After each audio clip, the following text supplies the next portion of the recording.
हाँ देखो बच्चों, आज अपना नया चैप्टर स्टार्ट कर रहे हैं। द्रव्य और प्रकाश की द्वैत प्रकृति और प्रकाश विद्युत प्रभाव के बारे में इस चैप्टर में हमें पढ़ना है। तो सबसे पहले प्रकाश विद्युत प्रभाव की बात करेंगे अपन। प्रकाश विद्युत प्रभाव, फोटो इलेक्ट्रिक इफेक्ट।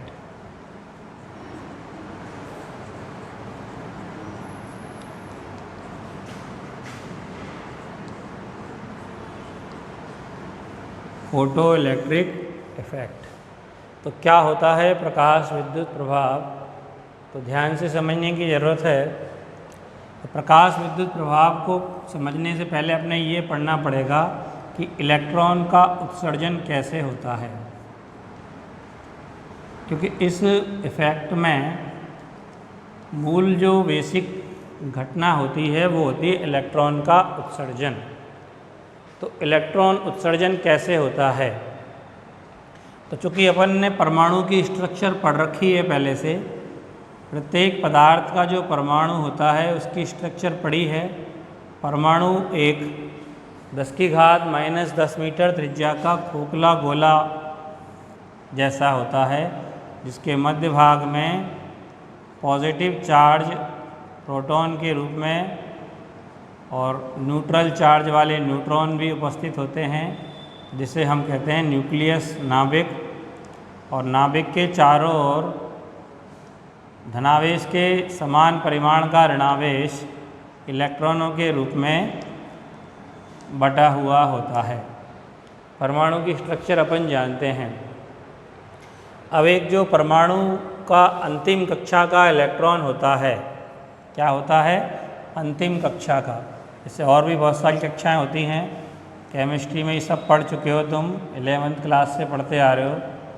तो इलेक्ट्रॉन पर नाभिक का आकर्षण बल होता है, जिससे इलेक्ट्रॉन बंधे होते हैं।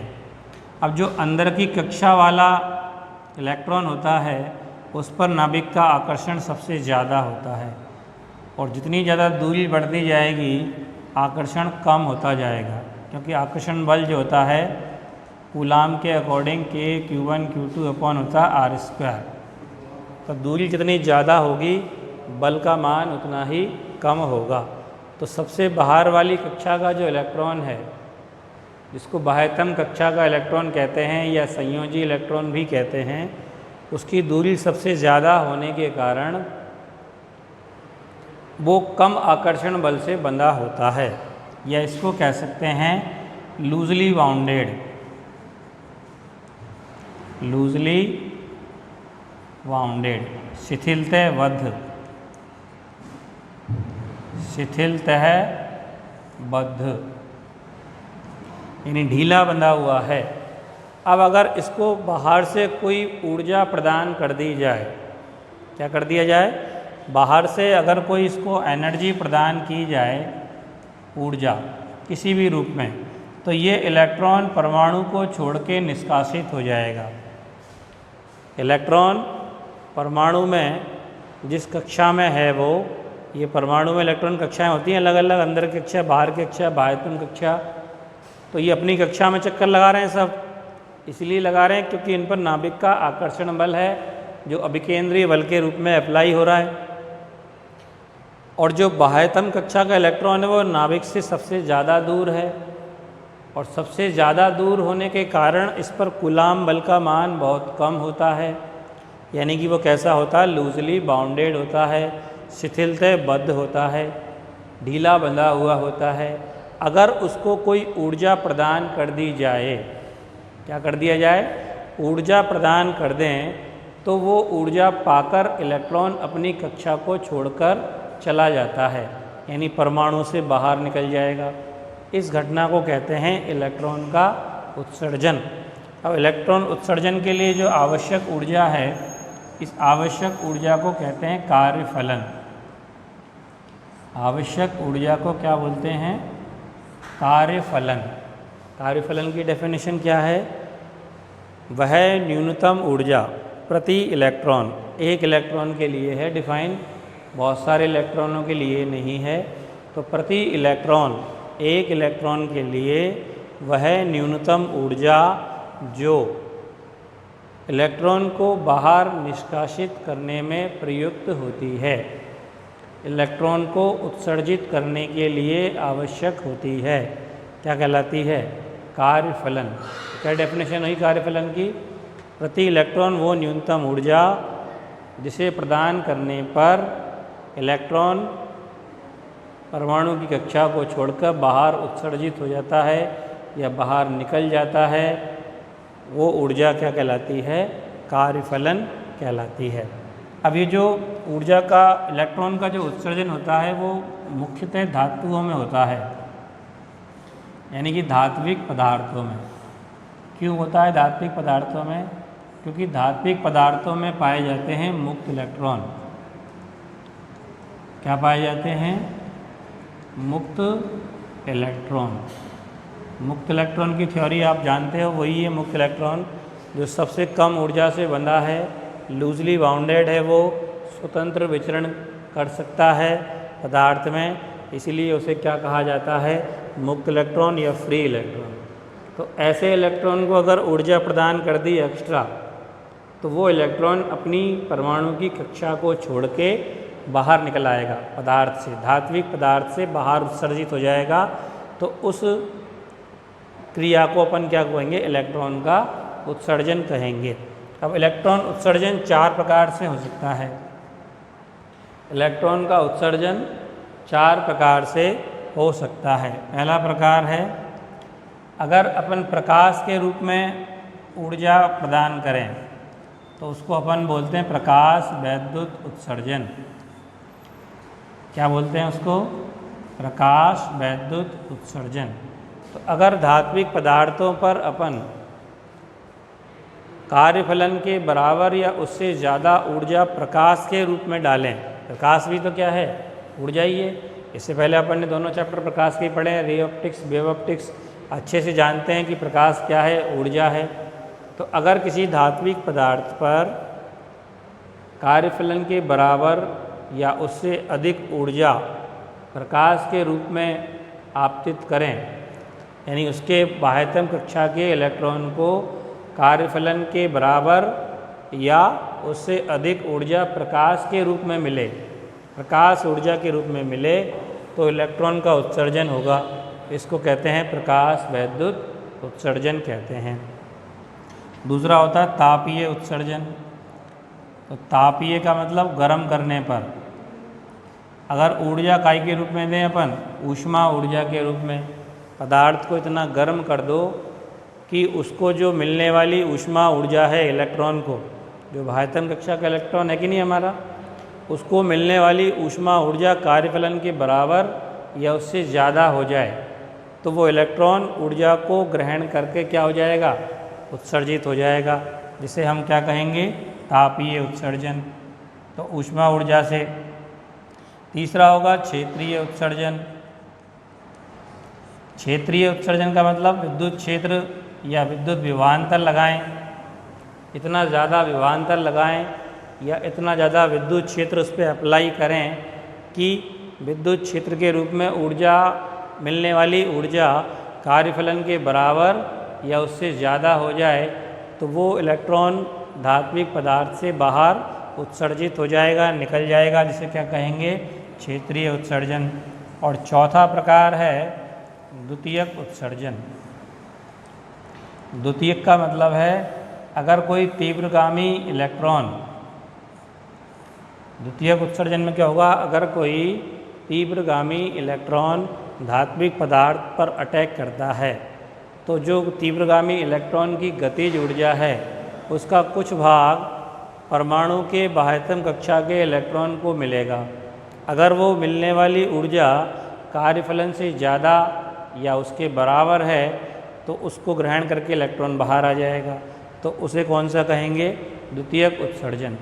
तो उत्सर्जन इलेक्ट्रॉन का 4 प्रकार से हो सकता है। ये प्रकाश वैद्युत उत्सर्जन, प्रकाश ऊर्जा प्रदान करने से उत्सर्जन हो जाए, तापीय ऊष्मा ऊर्जा प्रदान करने से उत्सर्जन हो जाए, क्षेत्रीय विद्युत क्षेत्र या विभवांतर लगाने से उत्पन्न हो जाए, और द्वितीयक इलेक्ट्रॉनों की टक्कर के द्वारा अगर उत्सर्जन होता है तो द्वितीयक। अब हमें ये पहला प्रकार पढ़ना है। जो हमने हेडिंग लिखी है प्रकाश विद्युत प्रभाव, उसका दूसरा नाम क्या है? प्रकाश वैद्युत उत्सर्जन, यानी पहले टाइप का है ये। जो अभी मैंने बताया कि अगर धात्विक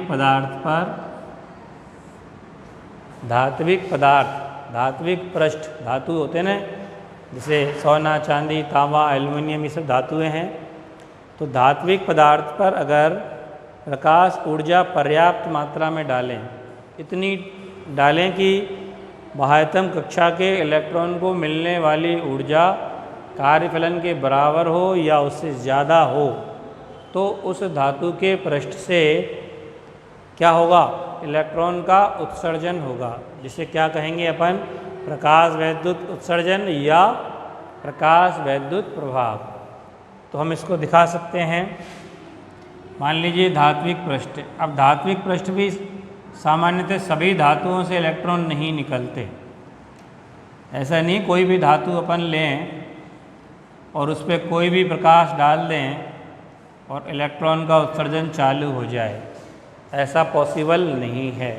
क्योंकि मैंने क्या बताया, सबसे पहली चीज़ आवश्यक क्या है? ऊर्जा कार्यफलन के बराबर या उससे ज़्यादा होनी चाहिए। मतलब इलेक्ट्रॉन को बाहर निकालने के लिए पर्याप्त ऊर्जा भी तो होनी चाहिए प्रकाश में। तुमने टॉर्च का प्रकाश डाल दिया और कह रहे साहब इलेक्ट्रॉन नहीं निकल रहे, ऐसे कैसे निकलेंगे? टॉर्च के प्रकाश में इतनी दम है ही नहीं, उसके अंदर इतनी ऊर्जा है ही नहीं कि वो परमाणु के इलेक्ट्रॉन को उसकी कक्षा से अलग करके बाहर निकाल दे। क्योंकि अंदर का जो इलेक्ट्रॉन है वो बंधा हुआ तो है, ढीला बंधा है, लेकिन बंधा तो है, कुछ ऊर्जा से तो बंधा है। तो उससे ज़्यादा ऊर्जा तुम दोगे जभी तो इलेक्ट्रॉन क्या होगा? उस कक्षा को छोड़ के बाहर आ पाएगा। तो ऐसा तो है ही नहीं कि तुम टॉर्च का प्रकाश डालोगे साहब इलेक्ट्रॉन निकलो, ऐसे थोड़ी है कोई कि किसी भी धातु पे डालो। तो कुछ विशेष धातुएं होती हैं जिनको अपन क्षारीय धातु कहते हैं।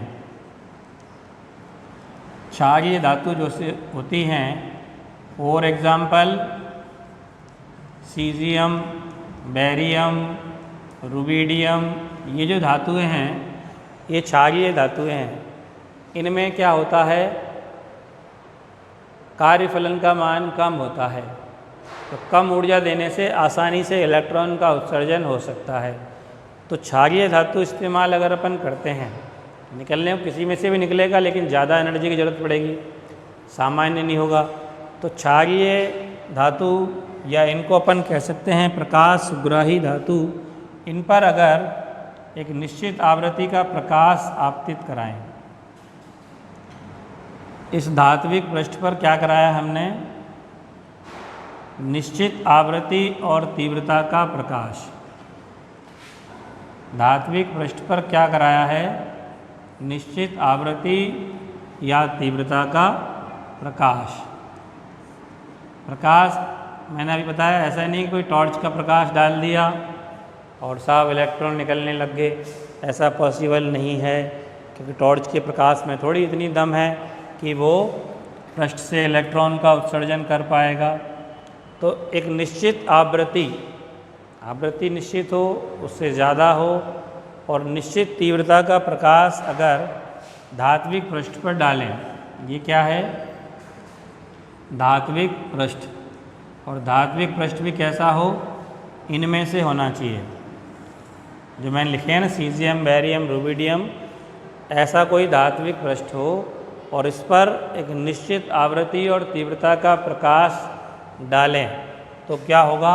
इस पृष्ठ से इलेक्ट्रॉनों का क्या होगा? उत्सर्जन होगा। ये इलेक्ट्रॉन निकल रहे हैं, ये क्या निकल रहे हैं? इलेक्ट्रॉन।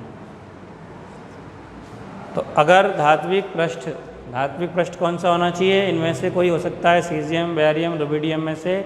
इस पृष्ठ पर अगर एक निश्चित आवृत्ति और तीव्रता का प्रकाश डाला जाए तो पृष्ठ से इलेक्ट्रॉनों का उत्सर्जन होगा।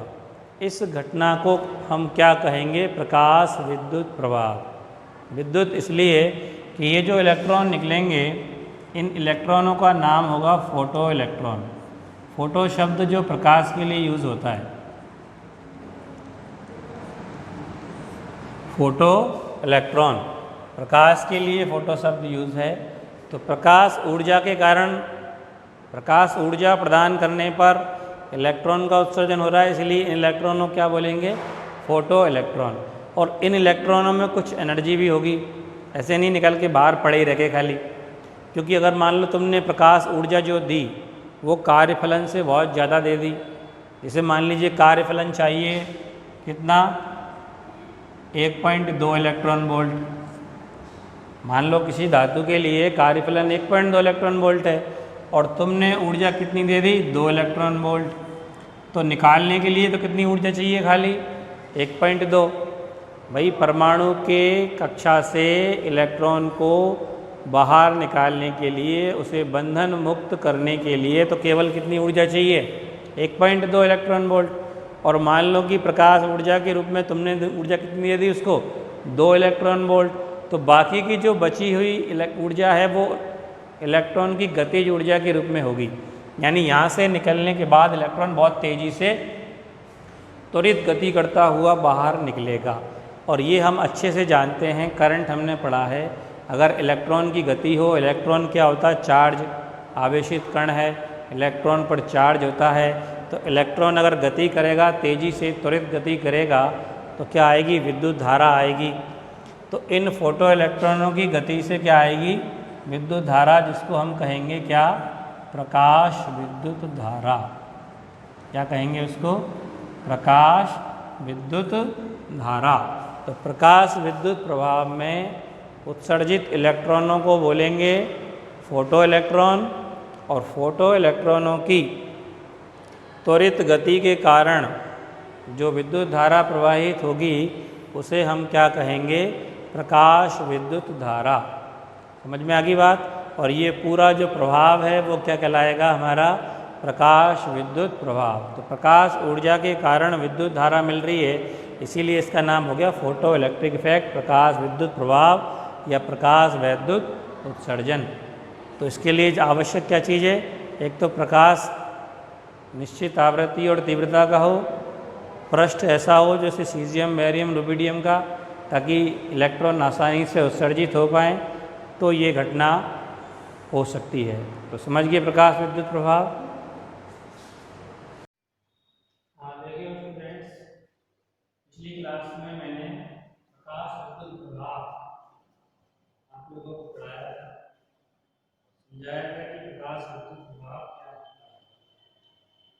तो प्रकाश एक निश्चित आवृत्ति और तीव्रता का प्रकाश किसी धात्विक पृष्ठ पर आपतित होता है। तो पृष्ठ में जो उपस्थित मुक्त इलेक्ट्रॉन होते हैं वो कार्यफलन के बराबर या उससे अधिक ऊर्जा ग्रहण करके पृष्ठ से उत्सर्जित हो जाते हैं। उसी क्लास में कार्यक्रम बताया था कि पृष्ठ से इलेक्ट्रॉनों को बाहर निकलने के लिए आवश्यक जो ऊर्जा होती है उसको हम कहते हैं कार्यफलन।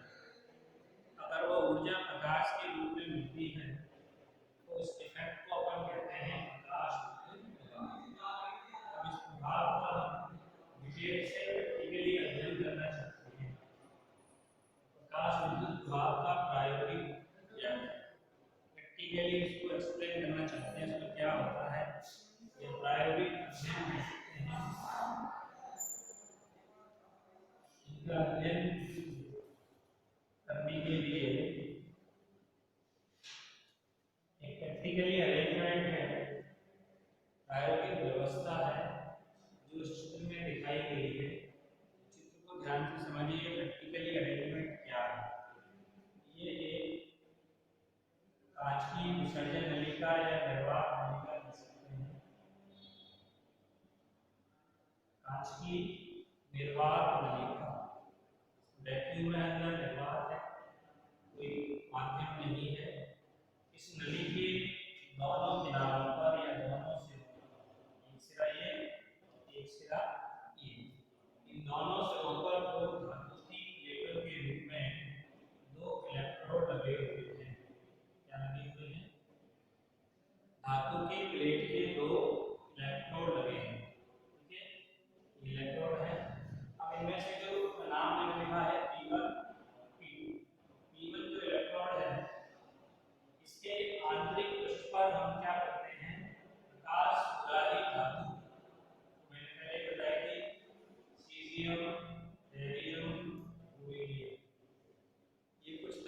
जो होती हैं प्रकाशग्राही, इनका लेप कर देते हैं। मैंने उस दिन बताया था पिछली क्लास में कि ये जो धातुएं हैं प्रकाशग्राही, सीज़ियम, बेरियम, यूरेनियम, क्षारीय धातु होती हैं, इनके लिए कार्यफलन का मान अपेक्षाकृत कम होता है, इसलिए आसानी से मुक्त इलेक्ट्रॉनों का उत्सर्जन हो जाता है।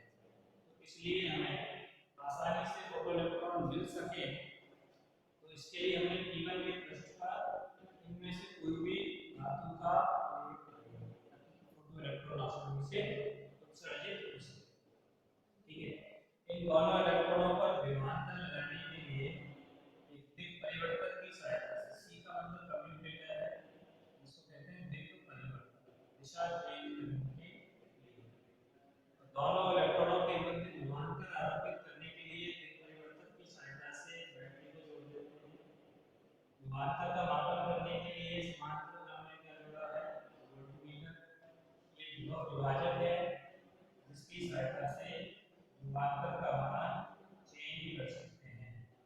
विभव विभाजक की सहायता से विभवांतर का मान चेंज कर सकते हैं। चेंज मतलब 200 वोल्ट, 250, 300, 400 चेंज कर सकते हैं, अलग-अलग विभवांतर लगा सकते हैं। और धारा मापने के लिए हमने क्या लगाया था, माइक्रोमीटर लगाया है। ये क्योंकि धारा का मान बहुत कम आएगा, फोटो इलेक्ट्रॉनों की गति के कारण जो धारा होती है, वो धारा को क्या कहते हैं हम, प्रकाश विद्युत धारा। तो प्रकाश विद्युत धारा का मापन करने के लिए क्या लगाया हुआ है, माइक्रोमीटर। दिक् परिवर्तक दिशा को चेंज करने के लिए यानी इनकी पोलैरिटी जो है पॉजिटिव नेगेटिव चेंज कर सकते हैं। विभवांतर मापने के लिए वोल्टमीटर, प्रकाश विद्युत धारा मापने के लिए माइक्रोमीटर श्रेणी क्रम में जोड़ रखा है।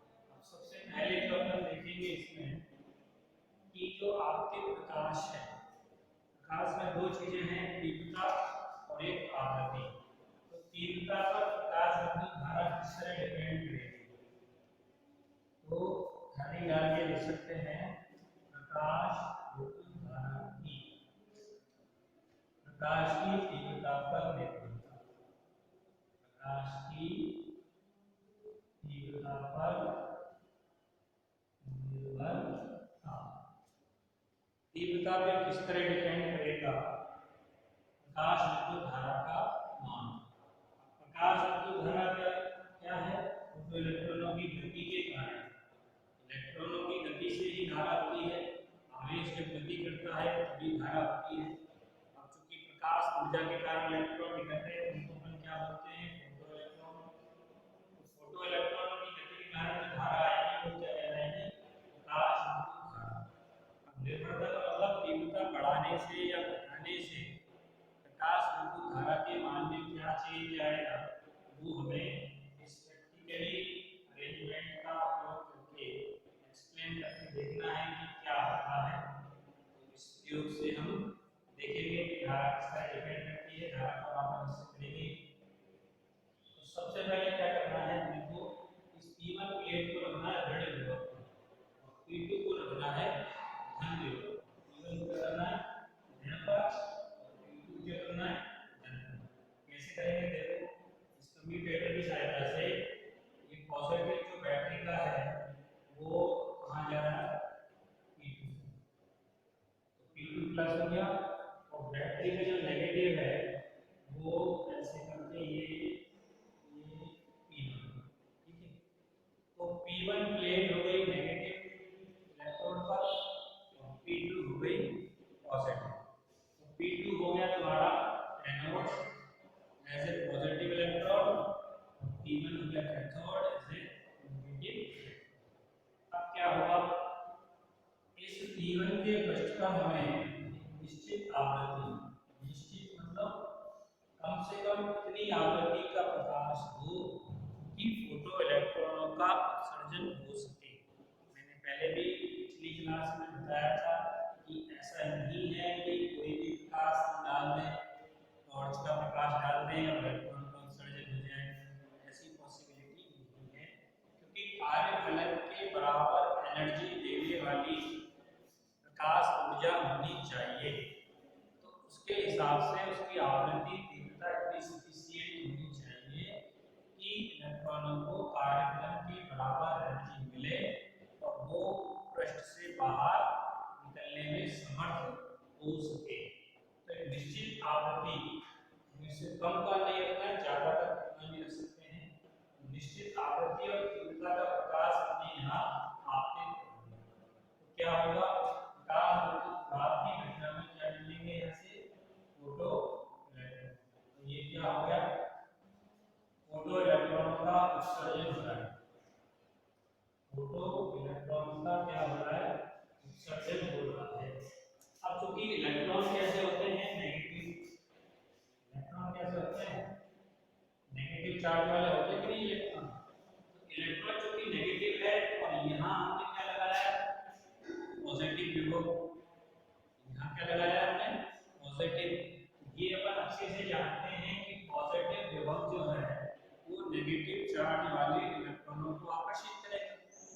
आकर्षित जब करेगा तो ये सारे इलेक्ट्रॉन गति करते हुए कहाँ पहुंचेंगे, P2 प्लेट पर। इलेक्ट्रॉन आकर्षित होकर कहाँ पहुंचेंगे, P2 प्लेट पर। तो ये जो इलेक्ट्रॉन P1 से उत्सर्जित हुए फोटो इलेक्ट्रॉन वो त्वरित गति करते हुए कहाँ पहुंचेंगे, P2। और जैसे ही इलेक्ट्रॉनों की गति P1 से P2 के बीच में होगी, ये चालक माध्यम की तरह बिहेव करेगा और इसके फलस्वरूप क्या आएगी, धारा। क्या आएगी, इसमें विद्युत धारा आ जाएगी। इस तरह से इलेक्ट्रॉन की गति विपरीत क्या प्रोवाइड करेगी, विद्युत धारा आ जाएगी। क्या आ जाएगी, विद्युत धारा। इसका मापन हम कैसे कर लेंगे, माइक्रोमीटर से। अब इस धारा का मापन, धारा का मान किस तरह बढ़ेगा, तो उसके लिए हमें क्या करना है, हमने ओम नियम भी पढ़ा है। धारा का एक समानुपाती होती है विभवांतर बढ़ाने से धारा भी होती है, बढ़ती है। विभवांतर बढ़ाने से धारा भी क्या होती है, बढ़ती है। तो इसी को हम यहाँ पे भी ट्राई करके देखते हैं। विभवांतर बढ़ाने से क्या प्रकाश धारा बढ़ेगा। तो यहाँ से हम चूंकि विभव विभाजन लगाया हुआ है, विभव विभाजन इसलिए है ताकि विभवांतर का मान बढ़ा सके या घटा सके। तो विभवांतर जैसे धीरे धीरे बढ़ाएंगे तो हम देखते हैं प्रकाश धारा का मान भी बढ़ने लगता है। प्रकाश धारा का मान भी बढ़ने लगता है। लेकिन ऐसा नहीं है कि विभवांतर बढ़ाते जाए और धारा भी कंटिन्यूअस बढ़ती ही जाए। धारा का मान किस तरह बढ़ेगा, उस ग्राफ से मैं उन्हें शो करना चाहता हूँ। इस ग्राफ से हम शो करेंगे कि प्रकाश धारा का मान पॉजिटिव P2 के पॉजिटिव विभव बढ़ाने के साथ इस तरह से वेरी करेगा, बढ़ेगा। तो यहाँ इस ग्राफ में y अक्ष से हमने लिया है प्रकाश धारा और ये हो गया P2 का घन विभव। इस अक्ष पर क्या ले लिया, P2 का घन विभव। तो चूंकि 0 से तो स्टार्ट होगी नहीं है, क्योंकि एक साथ इसे मान लो 50 फोटो इलेक्ट्रॉन निकले, कम से कम 20 25 30 40 50। तो प्रकाश धारा का मान यहाँ से मान लीजिए बढ़ता हुआ, जैसे जैसे P2 का घन विभव बढ़ाएंगे प्रकाश धारा का मान भी बढ़ता जाएगा। लेकिन एक निश्चित या मैक्सिमम मान तक बढ़ने के बाद क्या हो जाएगा, नियत हो जाएगा। यानी संतृप्ति, संतृप्त वाली फुल सैचुरेटेड, यानी अब इसके बाद धारा नहीं बढ़ेगी। यानी यहाँ तक धारा बढ़ी, उसके बाद धारा बढ़ना बंद हो गया। क्यों बंद हो गया, क्योंकि जो फोटो इलेक्ट्रॉन जितने भी निकले वो सब पहुंच गए। अब इसके बाद आवेश की मात्रा तो बढ़ेगी नहीं। ऐसा तो है नहीं कि विभवांतर लगाने से फोटो इलेक्ट्रॉन निकलते हैं। केवल विभवांतर लगाने से फोटो इलेक्ट्रॉन नहीं निकलते। फोटो इलेक्ट्रॉन किस तरह से निकलते हैं, प्रकाश आपतित बनाने से। क्योंकि उन इलेक्ट्रॉनों को निकलने के लिए जो आवश्यक ऊर्जा कार्यफलन के रूप में चाहिए वो किससे प्राप्त हुई है, प्रकाश से। तो प्रकाश का हमने एक बार में फिक्स कर दिया कि इतनी तीव्रता इतनी आवृत्ति का प्रकाश होना है, तो इतने फोटो इलेक्ट्रॉन निकलेंगे। अब विभवांतर बढ़ाने से उसका वेग बढ़ रहा है, मात्रा बढ़ रही है, 10 पहुंचे 50 और जब फुल पहुंच गए उसके बाद सारे इलेक्ट्रॉन पहुंच गए, उसके बाद कहाँ पहुंचे, कोई नहीं। इसलिए धारा का मान भी बढ़ना बंद हो गया। मैक्सिमम मान तक बढ़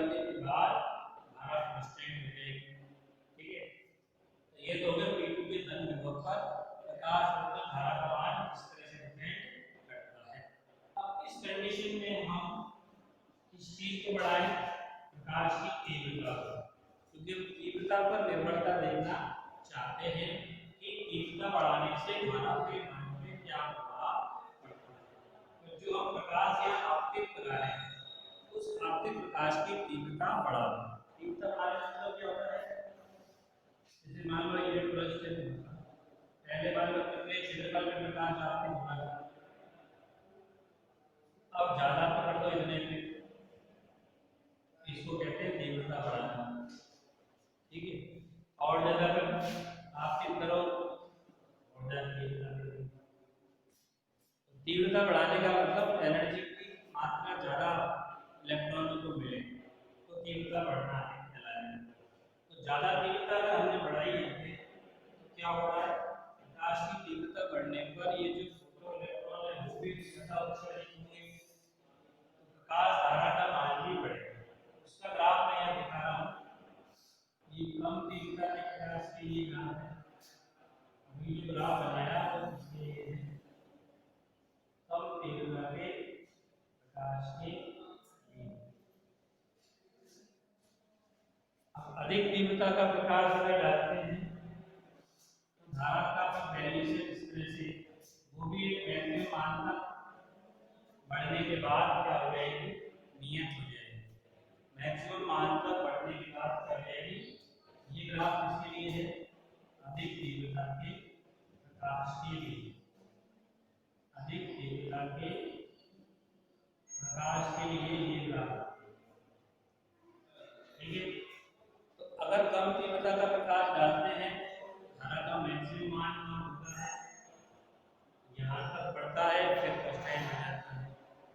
तीव्रता अगर बढ़ा दी तुमने आपतित प्रकाश की, प्रकाश धारा का मान पहले की अपेक्षा ज्यादा मान तक, ज्यादा मैक्सिमम मान तक बढ़ेगा, तो फिर उसके बाद क्या हो जाएगा, हो जाएगा। तो इसका निष्कर्ष क्या मिला हमारे पास, इसका क्या रिजल्ट निकला, क्या कंक्लूजन प्राप्त हुआ, इसका ये निष्कर्ष मिला कि आपतित प्रकाश की तीव्रता बढ़ाने से उत्सर्जित फोटो इलेक्ट्रॉनों की संख्या में वृद्धि होती है। आपतित प्रकाश की तीव्रता बढ़ाने से उत्सर्जित फोटो इलेक्ट्रॉनों की संख्या में क्या होती है, वृद्धि, इसीलिए धारा बढ़ती है। प्रकाश विद्युत धारा की तीव्रता पर निर्भर होगी। अब आप क्या करें, उल्टा कर दें इसको, कम्यूटेटर से ये क्या कर दिया हमने, कनेक्शन से दिशा चेंज कर दी, इसको कर दिया नेगेटिव ध्रुव पर और इसको कर दिया भाई का पॉजिटिव ध्रुव। पॉजिटिव हो गया और ये क्या हो गया, नेगेटिव।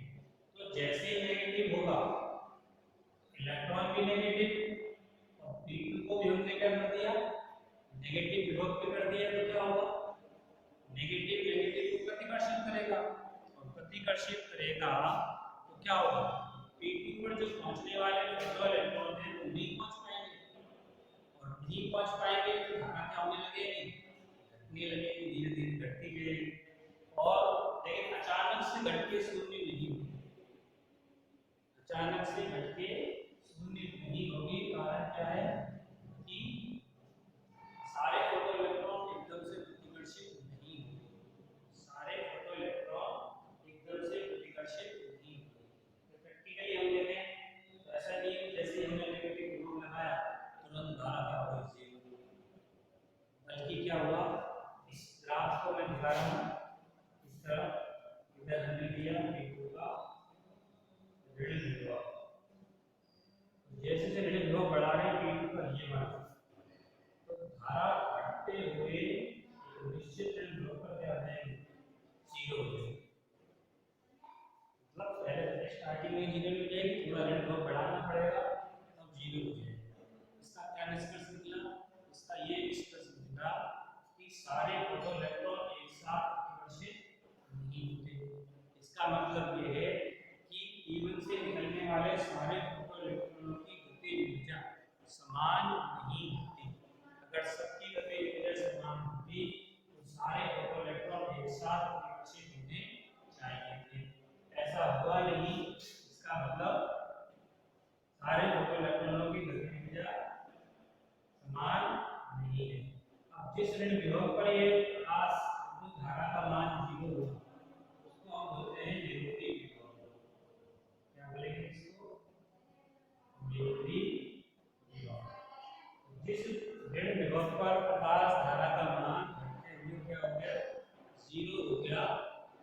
विभव को हम बोलेंगे क्या? विरोधी विभव बोलेंगे। अब इस विरोधी विभव की कंडीशन में तीव्रता कितनी भी होगी, यानी कम तीव्रता के प्रकाश के लिए भी विरोधी विभव विधि है और ज्यादा तीव्रता के प्रकाश के लिए भी विरोधी विभव विधि है। चाहे कम तीव्रता का प्रकाश है चाहे अधिक तीव्रता का प्रकाश है, विरोधी विभव का मान फिक्स है। इसका मतलब क्या हुआ? इसका मतलब ये है कि तीव्रता बढ़ाने से फोटो इलेक्ट्रॉनों की संख्या तो बढ़ सकती है लेकिन उनकी ताकत नहीं बढ़ सकती। जैसे मान लो कि इनमें से निकलने वाले इलेक्ट्रॉनों की मैक्सिमम ऊर्जा 4 इलेक्ट्रॉन वोल्ट है, तो 4 इलेक्ट्रॉन वोल्ट मैक्सिमम ऊर्जा वाले इससे कम के होंगे। 4 इलेक्ट्रॉन वोल्ट के बाद जो ऋण होगा वो भी अपन V0 बराबर है EV। ई इलेक्ट्रॉन का चार्ज, B क्या है? ये गतिज ऊर्जा के काम आएगी हाफ mv स्क्वायर। मैक्सिमम गतिज ऊर्जा है हाफ mv मैक्सिमम स्क्वायर बराबर हो गया EV0, यानी V0 विभव पर उनकी गतिज ऊर्जा मैक्सिमम है। उस विभवांतर को लगाने से ये एनर्जी EV0 ये एनर्जी गतिज ऊर्जा है EV0 के बराबर। इतनी ऊर्जा का हमने विभवांतर लगा दिया तो हो जाएगी सारी।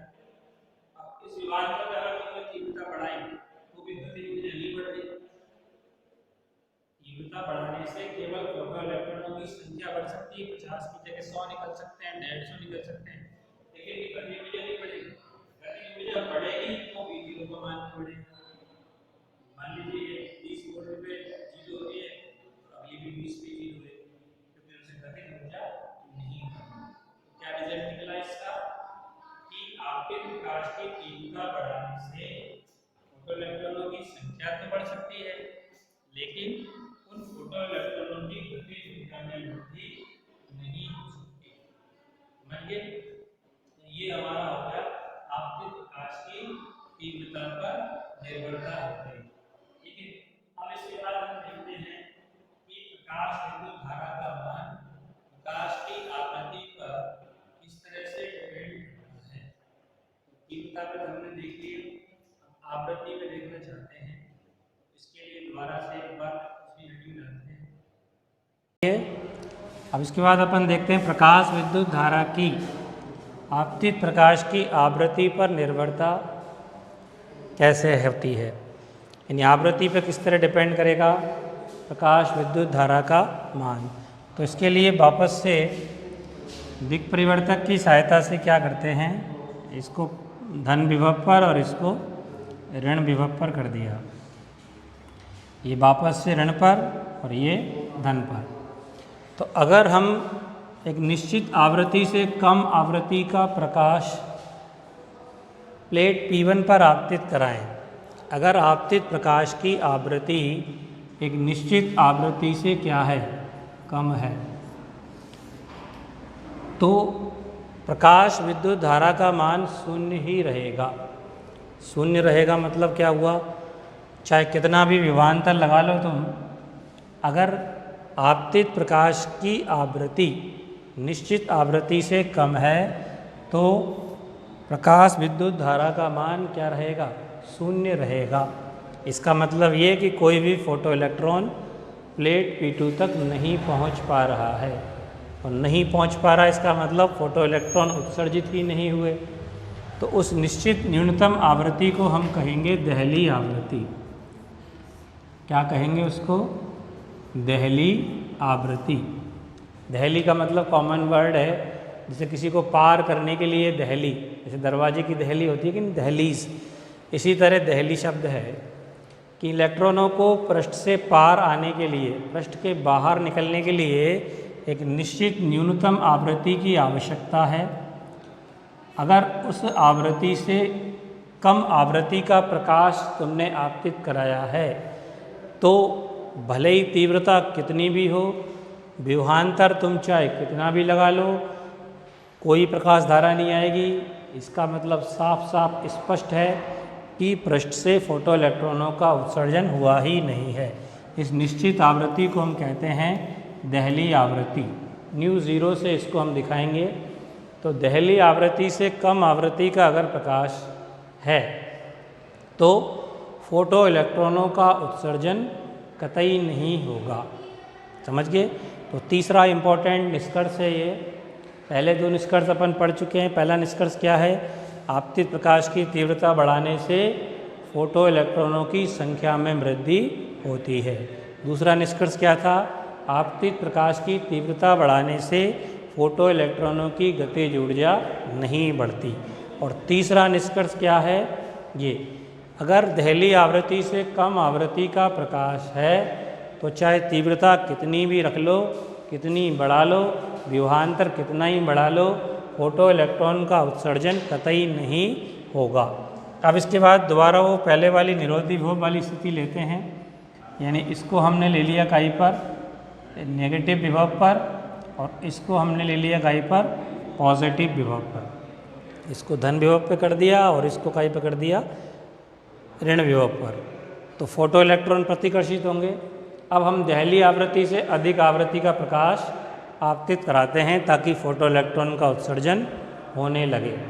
ठीक है, दहली आवृत्ति से अधिक आवृत्ति का प्रकाश आपतित कराते हैं जिससे कि फोटो इलेक्ट्रॉन का उत्सर्जन होने लगे। अब जो निरोधी विभव की स्थिति होती है, कौन सी स्थिति? निरोधी विभव की स्थिति। निरोधी विभव में क्या होता है? इसमें प्रकाश धारा का मान घटते हुए क्या हो जाता है? 0 हो जाता है। प्रकाश धारा का मान घटते हुए क्या हो जाता है? 0। पिछले वाले हेडिंग में लिखा है ना आपने, क्योंकि ऋण विभव पे हमने P2 लगाया है, तो ऋण विभव के द्वारा नेगेटिव इलेक्ट्रॉन प्रतिकर्षित होंगे, P2 पर पहुंच नहीं पाएंगे, तो धारा का मान 0 हो जाएगा। उस विभव को क्या कहते हैं अपन? निरोधी विभव। तो जब प्रकाश धारा 0 हो गई, यानी निरोधी विभव की कंडीशन जब आ गई, तब हम अगर तीव्रता बढ़ाते हैं तो कोई फ़र्क नहीं पड़ता। पिछले वाले उसमें हेडिंग में मैंने पढ़ाया था अभी इससे पहले कि तीव्रता बढ़ाने से निरोधी विभव का मान नहीं बढ़ता। इसका मतलब गतिज ऊर्जा नहीं बढ़ती, क्योंकि फोटो इलेक्ट्रॉनों की मैक्सिमम गतिज ऊर्जा जो है वो कितनी है? EV0। अब V0 का मान नहीं बढ़ेगा, यानी कि मतलब गतिज ऊर्जा नहीं बढ़ेगी तीव्रता बढ़ाने पर। लेकिन अगर प्रकाश की क्या बढ़ा दें? आवृत्ति। इस कंडीशन में, कौन सी कंडीशन में? निरोधी विभव की कंडीशन में अगर हमने आपतित प्रकाश की क्या बढ़ा दी? आवृत्ति, तो फिर से धारा का मान बढ़ने लगेगा। क्या होगा? धारा का मान बढ़ने लगेगा। प्रकाश धारा का मान क्या हो जाएगा? बढ़ने लग जाएगा। इसका मतलब क्या हुआ कि जो फोटो इलेक्ट्रॉन पृष्ठ से उत्सर्जित हुए थे, P1 से उत्सर्जित तो होंगे ही, P2 पर नहीं पहुंच पा रहे थे। क्यों नहीं पहुंच पा रहे थे? क्योंकि निरोधी विभव लगाया हुआ है। निरोधी विभव की स्थिति में मैक्सिमम गतिज ऊर्जा के बराबर लगाई गई ऊर्जा होती है। निरोधी विभव के रूप में जो हमने ऋणात्मक ऊर्जा लगाई है वो मैक्सिमम गतिज ऊर्जा के बराबर है, इसलिए कोई भी फोटो इलेक्ट्रॉन वहाँ नहीं पहुँच पा रहा। अब अगर हमने आवृत्ति बढ़ाई तो प्रकाश धारा का मान बढ़ने लग गया, और प्रकाश धारा का मान बढ़ने लग गया, इसका मतलब क्या रिजल्ट निकला? प्रकाश विद्युत धारा बढ़ रही है, इसका मतलब ये कि निरोधी विभव के बावजूद फोटो इलेक्ट्रॉन P2 प्लेट पर पहुंच पा रहे हैं। अब कैसे पहुंचेंगे? तो इसका मतलब इनकी गतिज ऊर्जा में क्या हो रही है? वृद्धि हो रही है। भाई किसी आदमी की ताकत बढ़ा दी जाए तभी तो वो वहाँ तक पहुँच पाएगा। भाई तुम मान लो साइकिल चला रहे हो, आंधी चल रही है, तुम नहीं पहुँच पा रहे, आंधी के द्वारा लगाई गई एनर्जी और तुम्हारे द्वारा लगाई गई एनर्जी बराबर है, तुम रुक जाओगे। लेकिन अगर किसी वजह से तुम्हारी एनर्जी इंक्रीज़ कर दी जाए, बढ़ा दी जाए, तो क्या होगा? फिर उस आंधी के बावजूद तुम टारगेट तक पहुँच जाओगे। तो ऐसा यहाँ पे हो रहा है कि निरोधी विभव की स्थिति में जो निरोधी विभव द्वारा लगाई गई ऋणात्मक ऊर्जा है वो उनकी मैक्सिमम गतिज ऊर्जा के बराबर है। तो इसलिए फोटो इलेक्ट्रॉन P2 पर नहीं पहुंच पा रहे। लेकिन प्रैक्टिकली हम देख रहे हैं कि जैसे ही प्रकाश की आवृत्ति बढ़ा दी, प्रकाश धारा बढ़ना प्रारंभ हो गया। इसका मतलब क्या हुआ? इसका मतलब ये हुआ कि फोटो इलेक्ट्रॉनों की गतिज ऊर्जा में वृद्धि हुई है, इसीलिए फोटो इलेक्ट्रॉन वहाँ पहुँच पा रहे हैं। तो जब फोटो इलेक्ट्रॉनों की गतिज ऊर्जा में वृद्धि होगी तो निश्चित रूप से निरोधी विभव के मान में भी क्या हो जाएगी? वृद्धि। जैसे मान लो पहले 10 वोल्ट पर सारे फोटो इलेक्ट्रॉन प्रतिकर्षित हो जा रहे थे, अब वो 12 वोल्ट पे प्रतिकर्षित होंगे, यानी कि अब प्रकाश धारा को ज़ीरो करने के लिए, अगेन प्रकाश धारा को शून्य करने के लिए हमें निरोधी विभव का मान बढ़ाना पड़ेगा, क्योंकि उनकी एनर्जी बढ़ गई। एनर्जी बढ़ गई तो वो पहुंच रहे हैं तो धारा बढ़ गई। अब अगर धारा को शून्य करना है तो कॉमन सेंस की बात है, क्या बढ़ाना पड़ेगा? निरोधी विभव बढ़ाना पड़ेगा, क्योंकि उनकी मैक्सिमम गतिज ऊर्जा किसके बराबर है? EV0 के बराबर। अगर इसका मान बढ़ गया तो इसको बढ़ाना पड़ेगा। अब E तो कांस्टेंट है, E तो क्या है? कांस्टेंट है, तो B0 बढ़ाना पड़ेगा। तो इसका मतलब क्या निष्कर्ष निकला कि आपतित प्रकाश की तीव्रता बढ़ाने से फोटो इलेक्ट्रॉनों की गतिज ऊर्जा में वृद्धि होती है। आपतित प्रकाश की आवृत्ति बढ़ाने से फोटो इलेक्ट्रॉनों की गतिज ऊर्जा में वृद्धि होती है, जिससे कि निरोधी विभव का संख्यात्मक मान भी बढ़ता है। अब एक ग्राफ मैं यहाँ शो कर रहा हूँ, किस में? एक तो निरोधी विभव V0 और एक आवृत्ति न्यू के मध्य।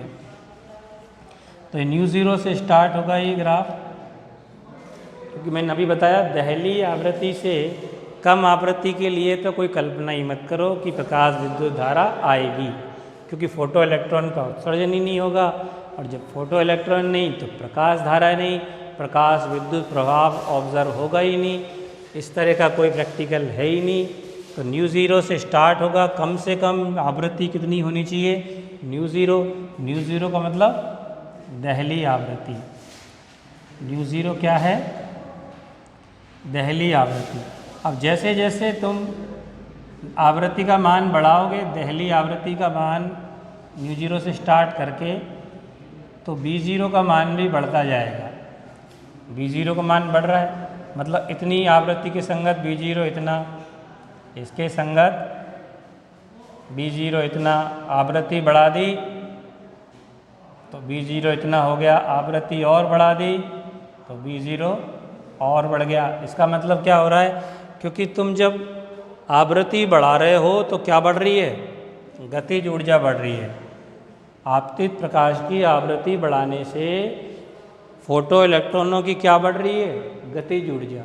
और जब गतिज ऊर्जा बढ़ेगी तो क्या बढ़ेगा? निरोधी विभव का मान बढ़ेगा। तो निरोधी विभव B0 और आवृत्ति न्यू में ये ग्राफ हम शो कर सकते हैं। तो चौथा जो इम्पोर्टेंट निष्कर्ष निकला वो क्या निकला कि फोटो इलेक्ट्रिक इफेक्ट में धात्विक पृष्ठ पर आपतित प्रकाश की आवृत्ति बढ़ाने से फोटो इलेक्ट्रॉनों की गतिज ऊर्जा में वृद्धि होती है, जिससे निरोधी विभव का संख्यात्मक मान बढ़ता है। तो ये 4 इम्पोर्टेंट रिजल्ट हैं इस प्रैक्टिकल के, और ये सारे रिजल्ट जो कहलाते हैं वो प्रकाश वैद्युत उत्सर्जन के नियम भी कहलाते हैं। एग्ज़ाम में ये पूछ सकते हैं कि प्रकाश वैद्युत उत्सर्जन या प्रकाश विद्युत प्रभाव संबंधी नियम क्या हैं? प्रकाश वैद्युत उत्सर्जन के नियम क्या हैं? तो नियम में कुछ भी एक्स्ट्रा याद नहीं करना है, ये प्रैक्टिकल हमने किया हुआ है। इसके जो रिजल्ट्स हैं वो 1 बाय 1 लिख दीजिए। पहला रिजल्ट क्या है? आपतित प्रकाश की तीव्रता बढ़ाने से उत्सर्जित फोटो इलेक्ट्रॉनों की संख्या में वृद्धि होती है। सेकंड रिजल्ट क्या है? आपतित प्रकाश की तीव्रता बढ़ाने से फोटो इलेक्ट्रॉनों की गतिज ऊर्जा में वृद्धि नहीं होती। तीसरा रिजल्ट क्या है? दहली आवृत्ति से कम आवृत्ति का प्रकाश आपतित कराने पर फोटो इलेक्ट्रॉन उत्सर्जन कतई नहीं होगा, चाहे तीव्रता कितनी भी रखी जाए। और चौथा पॉइंट क्या है? आपतित प्रकाश की आवृत्ति बढ़ाने से उत्सर्जित फोटो इलेक्ट्रॉनों की गतिज ऊर्जा में वृद्धि होती है। और आखिरी 5वां पॉइंट जो है वो प्रैक्टिकली एक्सप्लेन नहीं है, वैसे ही है। वो क्या है कि अगर आपतित प्रकाश की आवृत्ति दहली आवृत्ति से अधिक है, मैंने क्या बोला? न्यूनतम आवृत्ति किसके बराबर होनी चाहिए? दहली। इससे कम आवृत्ति पे कुछ मिलेगा ही नहीं, तो कम से कम दहली आवृत्ति का प्रकाश होना चाहिए। तो यदि आपतित प्रकाश की आवृत्ति दहली आवृत्ति से अधिक है तो फोटो इलेक्ट्रॉनों के उत्सर्जन में कोई समय नहीं लगेगा। यानी जैसे ही प्रकाश डाला 10⁻⁻8 सेकेंड, विद इन 10⁻⁻8 सेकेंड में फोटो इलेक्ट्रॉन उत्सर्जित हो जाएंगे। वहाँ पहुँचने में टाइम लग सकता है लेकिन उत्सर्जन में कोई टाइम नहीं लगेगा। तो 5वां पॉइंट क्या होगा? अगर प्रकाश की आवृत्ति दहली आवृत्ति से अधिक है तो प्रकाश के आपतित होने और फोटो इलेक्ट्रॉन के उत्सर्जित होने में कोई समय पश्चता नहीं होती, यानी कि तुरंत से फोटो इलेक्ट्रॉनों का उत्सर्जन होगा। समझ गए? ये पूरा प्रैक्टिकल।